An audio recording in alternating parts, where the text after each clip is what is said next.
Selamat berjumpa kembali dengan kami, channel Berita Terbaru. Dalam channel ini, kami akan menyajikan berita-berita terbaru seputar politik dan artis Indonesia. Semoga berita yang kami sajikan akan membawa manfaat untuk kita semua. Salam NKRI harga mati. Ngelunjak. Ahmad Dhani berani ngatain Prabowo, umat Islam yang dulu memilih Prabowo kini beralih kepada Anies Baswedan. Ahmad Dhani tiba-tiba buka-bukaan menyoroti bagaimana nasib dari Prabowo Subianto menjelang Pilpres 2024. Dirinya menyoroti bagaimana tokoh politik tersebut bisa dikalahkan oleh Joko Widodo alias Jokowi pada pesta demokrasi sebelumnya. Apa kritikmu yang paling keras kepada Pak Prabowo sebagai pimpinan parpol dan sebagai capres unggulan nantinya, menyangkut dengan bagaimana penyikapannya terhadap peristiwa-peristiwa politik yang terjadi saat ini? Tanya Akbar Faisal di kanal YouTube Akbar Faisal Uncen Soret, dikutip Suara Manado, Rabu, 23 November 2022. Satu hal yang kemudian sangat disoroti Dhani adalah komunikasi politik Prabowo, terutama terkait dengan umat Islam. Menurut Dhani, umat Islam yang dulu memilih Prabowo kini beralih kepada Anies Baswedan. Sebagai informasi, Anies memang telah dideklarasikan sebagai bakal calon presiden 2024 dari Partai Nasdem.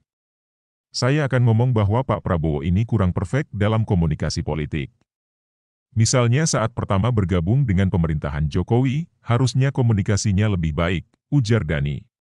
Sehingga Pak Prabowo tidak ditinggal oleh umat seperti saat ini, karena sekarang umat Islam larinya ke Anies Baswedan semua kan, sambungnya.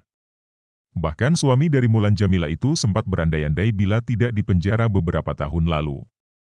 Jadi seandainya waktu itu saya nggak dipenjara, saya berharap sih komunikasinya bisa lebih baik, tutur Dhani.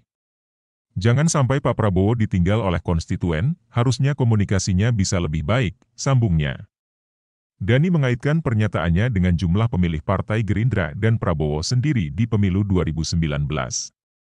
Menurutnya saat itu Partai Gerindra meraup 17 juta suara, sedangkan yang memilih Prabowo hampir 70 juta. Artinya 50 juta itu nggak milih Gerindra. Nah yang 50 juta ini larinya kemana, tandasnya. Itu yang harus diperbaiki, komunikasi politik itu penting. Pernyataan Dhani ini seolah sejalan dengan pengakuan barisan emak-emak yang mengaku pernah menjadi pendukung Prabowo tetapi kini sudah tidak berkenan mengulanginya lagi. Kok akhirnya, begini? Mana yang Pak Prabowo, Sandi, yang waktu dia terakhir pidato di Hotel Shahid, timbul dan tenggelam bersama rakyat, saya bersama emak-emak. Tapi pada akhirnya setelah kejadian nasi goreng di kereta, akhirnya tenggelam bersama rezim yang sekarang, protes seorang perwakilan mantan simpatisan Prabowo dan Sandiaga Uno yang hadir di podcast Refli Harun. Editor, Aldi Ginastiar.